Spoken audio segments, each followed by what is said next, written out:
Hello, my name's Dave Clark and I'm here today to talk about China.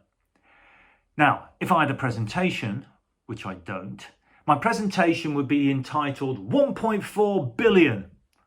Now, 1.4 billion is a very big number. It's also the population of China. And you only need a small percentage of 1.4 billion to make up quite a big number. And the hope is that that big number will become incremental revenue for your business through incremental sales. But before we get too sort of stuck into China or go straight into China, a little bit about myself. So I've been in the video games industry since 1992. I am what they politely call an industry veteran. I started off with SEGA UK in their marketing department. And the first game I ever launched was Sonic the Hedgehog 2 for the Mega Drive. So I'm a marketeer by trade, and I've always been on the publishing side. I'm not a developer. I don't profess to understand much about development, but I do understand the world of publishing. In addition to marketing, I've held sales roles and I've had business development roles. And so I did my time in the marketing department at SEGA UK. And then I became sales manager at SEGA UK. From there, I moved to a company called, or a British publisher called SCI. Now, SCI were famous for their Carmageddon franchise.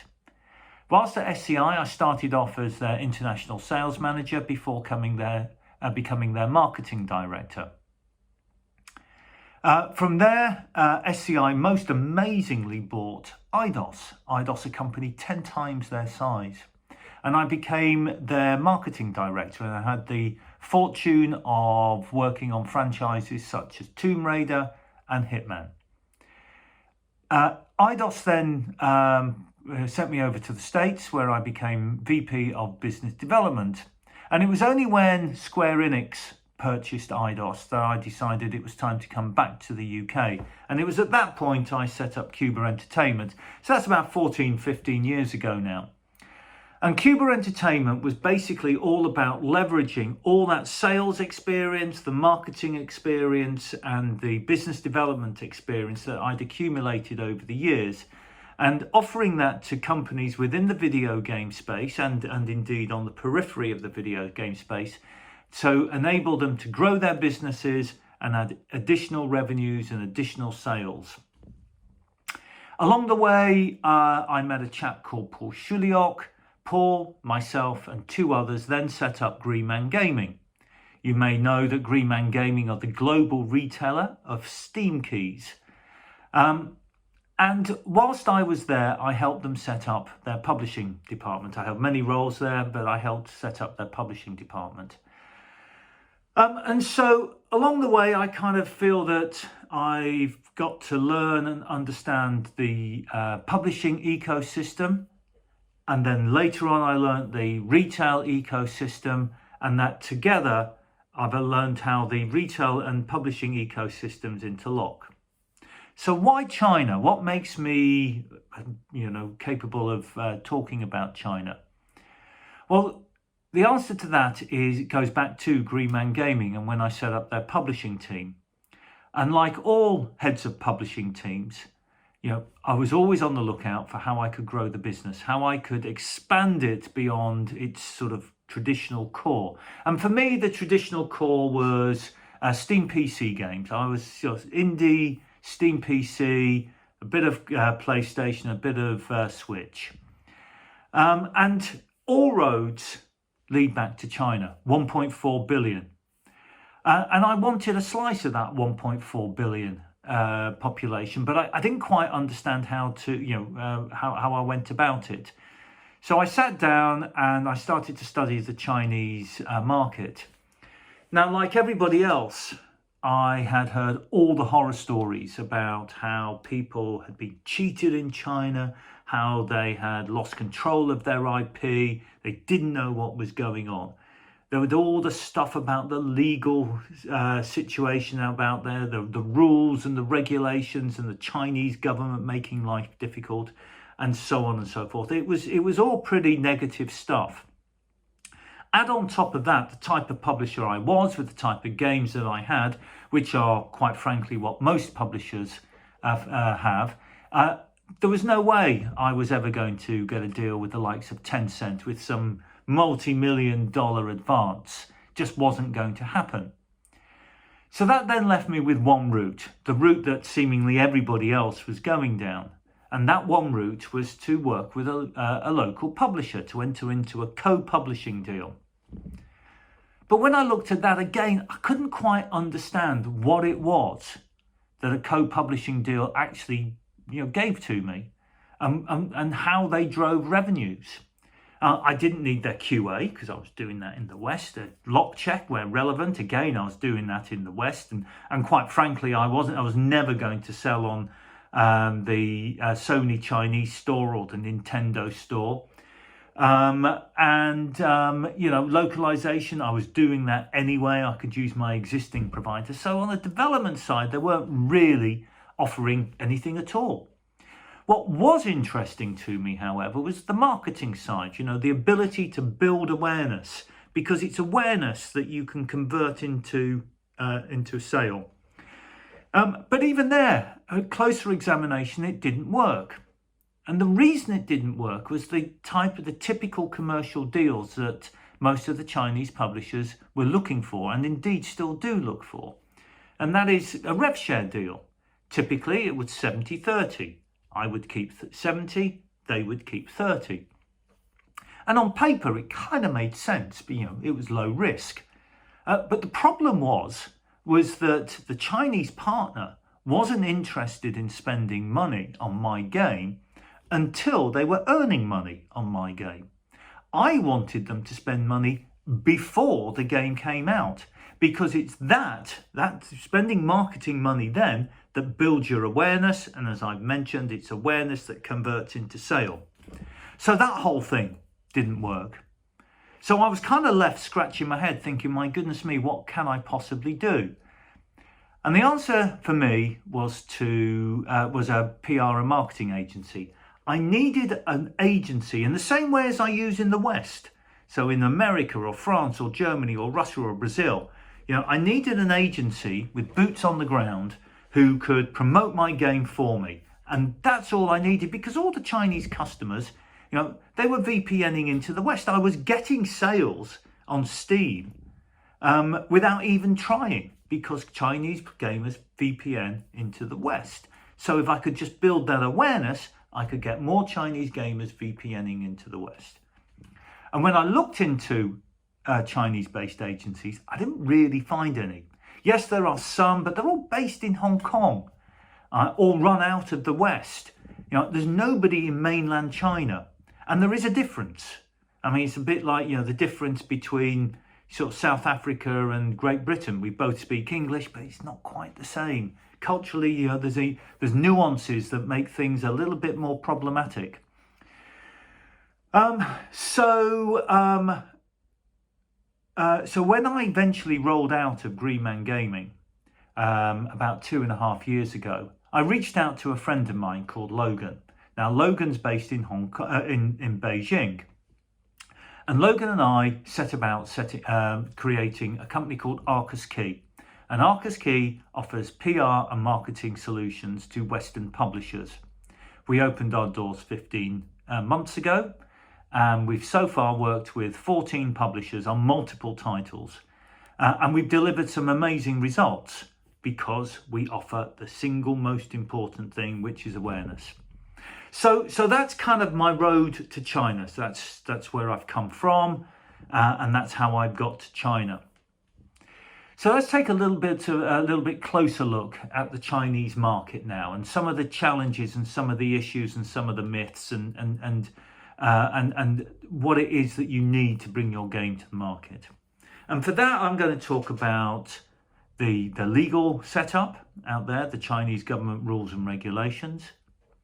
I'll talk about the platforms and why platforms play a role and how they interlink with the legal system. I'll talk about language.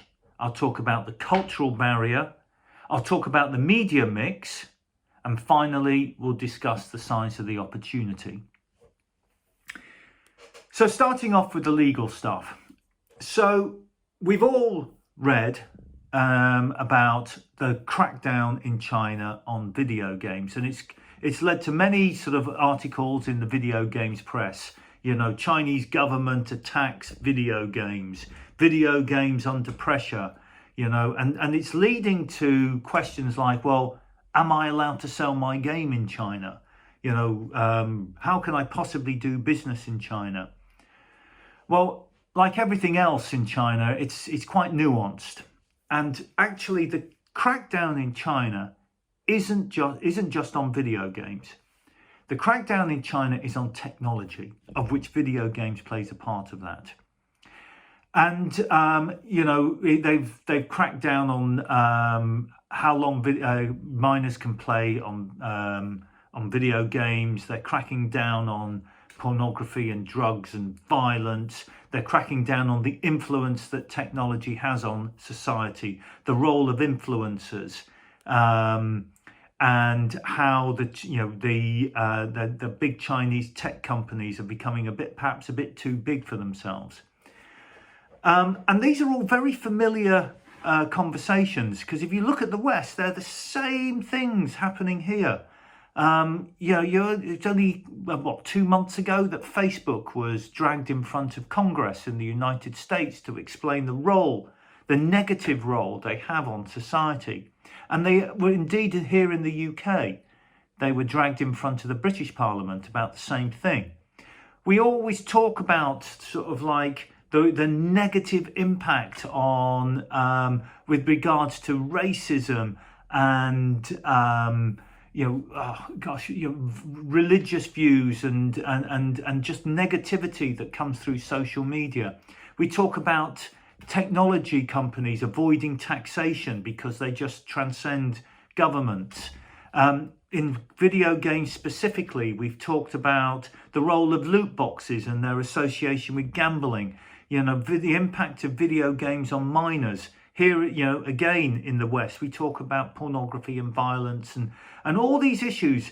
So whilst the Chinese government can be quite draconian at times, and I think they have been here, you know, they decide they're going to do something and bam, they do it, and it causes chaos for a while. Actually, the road that we in the West are travelling is exactly the same. And at some point, we will get to exactly the same point. So I don't see the sort of like the changes in the legal framework in China being any different to what's happening here in the West. But one of the things that is a barrier to us in the West is the issue of an ISBN license. In fact, it's a barrier to video games in every country, including China. So if you want to bring your game to the market in China on a Chinese platform, and we'll come on to those in a second, you need an ISBN license. Not only do you need an ISBN license, you need a Chinese publishing partner to apply for the ISBN license. And the problem here is that even in a good month, the Chinese government have been only been granting sort of 80, 90 ISBN licenses. And that is across all gaming platforms, be it mobile, console or PC. And with a heavier emphasis on mobile, which is nothing when you consider just how many games are launched every day of every week of every month. I mean, in any given year, there's over 9,500 games launched on Steam. Right? So your chances of actually getting an ISBN license are pretty slim, to say the least. On top of that, since the beginning of July, the Chinese government have authorized 0 ISBN licenses. So, you know, effectively for us in the West, it's simply not an option to publish your game on a Chinese platform. And what is a Chinese platform? Well, if it's a mobile, basically, if you're launching a mobile game, it's considered a Chinese platform. So all the Chinese Android stores, even Apple China, Chinese platform. You need a publisher, you need an ISBN license. If you're going to launch onto Steam China, you need a publisher and you need an ISBN license. Same with Sony China and Nintendo China. Don't worry about Microsoft in China. So all of these are platforms, and all of them require that you have an ISBN license to publish on, which in effect means you're never going to publish on a Chinese platform. But that's not the same as saying you'll never be able to sell your game in China, because even by doing nothing, you are getting sales in China. And those sales are because people, Chinese gamers, they want choice, they like playing games, they will quite legally VPN into the West and buy your game. And to encourage that, this is where the awareness comes in. So that's the legal framework, which you most certainly need to be aware of. It might impact on your business, but the chances are it won't. That's what platforms are, and that's the connection between the platform and the legal system and your ability to formally publish your game in China, which I suspect a vast majority of you will never have that luxury. But that's not, as I said, that's not the same as saying that you cannot sell your games in China. Far from it. So let's move on to the next barrier now, which is language. So language, in the video games world, English is the language.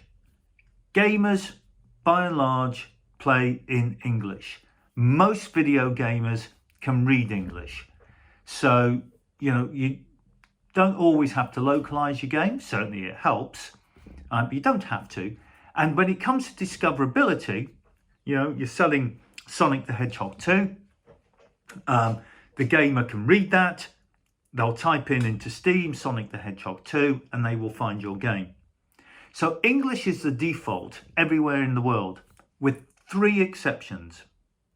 South Korea, Japan to a large extent, and 100% China.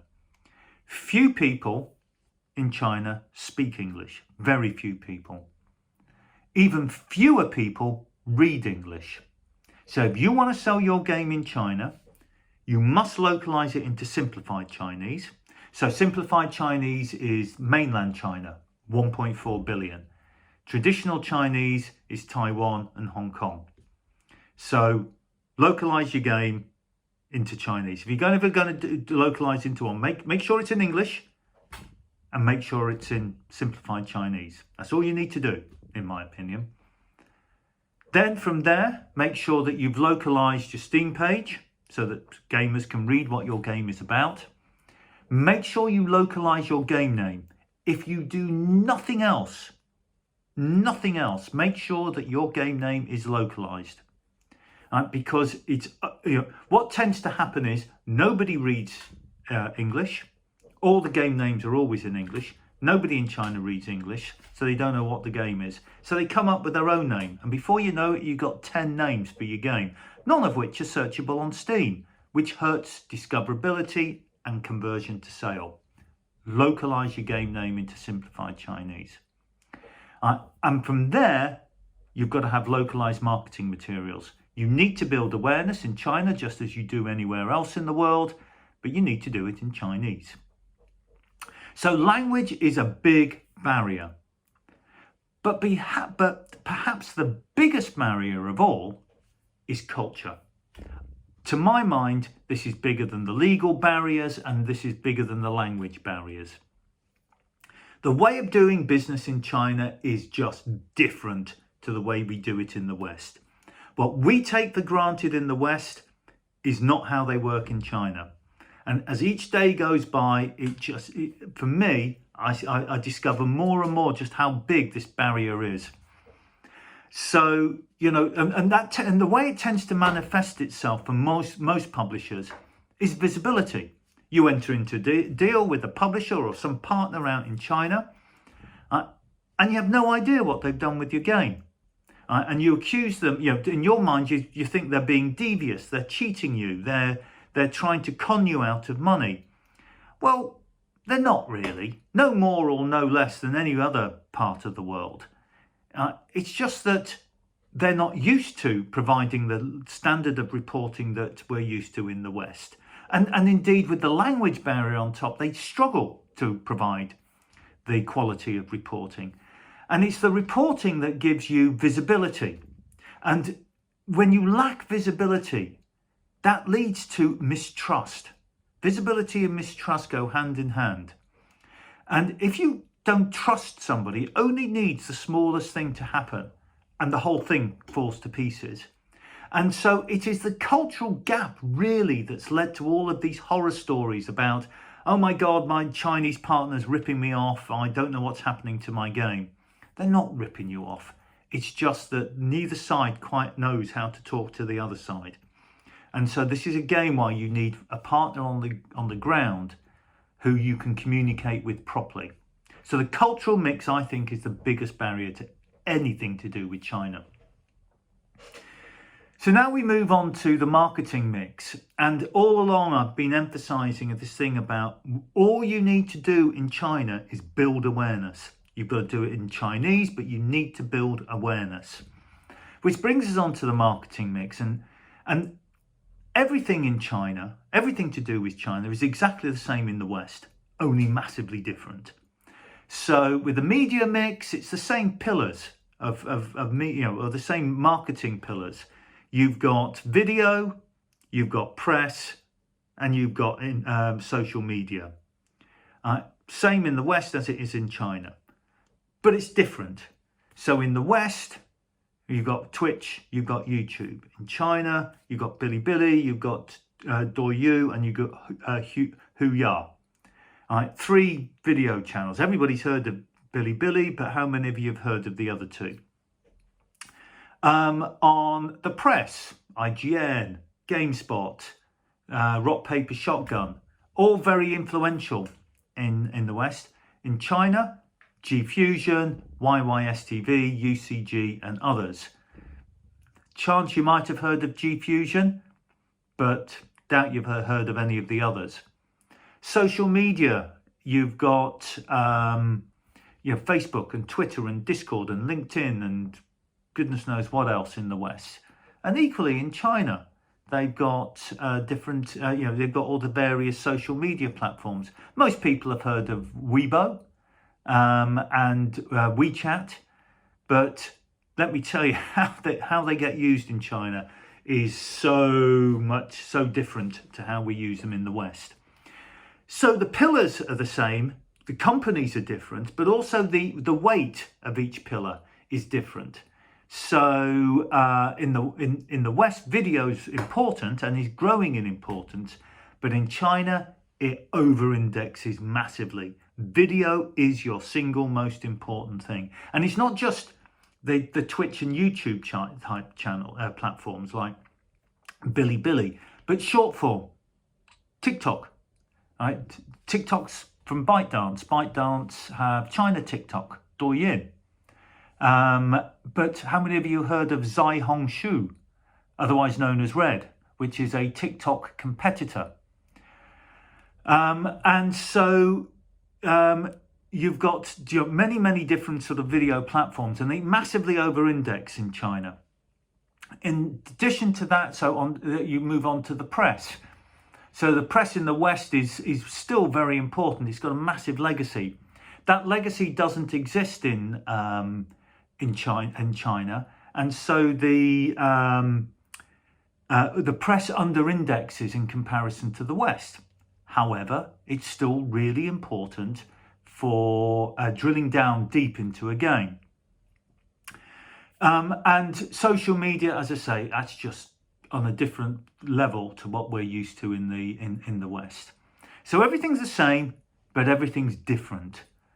You've got GDC in the West. You've got G Fusion in China.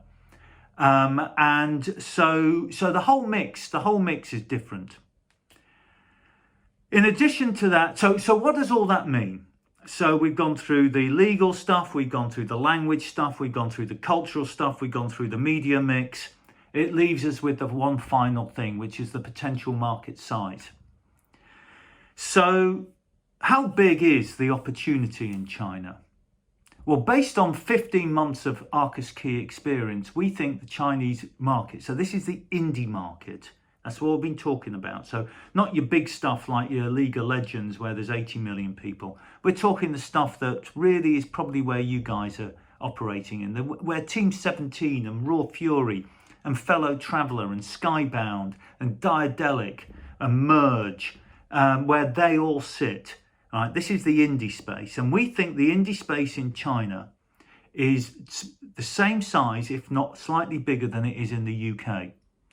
So if you think that there's an opportunity, a commercial opportunity for your game in the UK, it exists in China, and maybe even more so. So what that means is that in terms of market share in volume, you've got the United States will be always number one.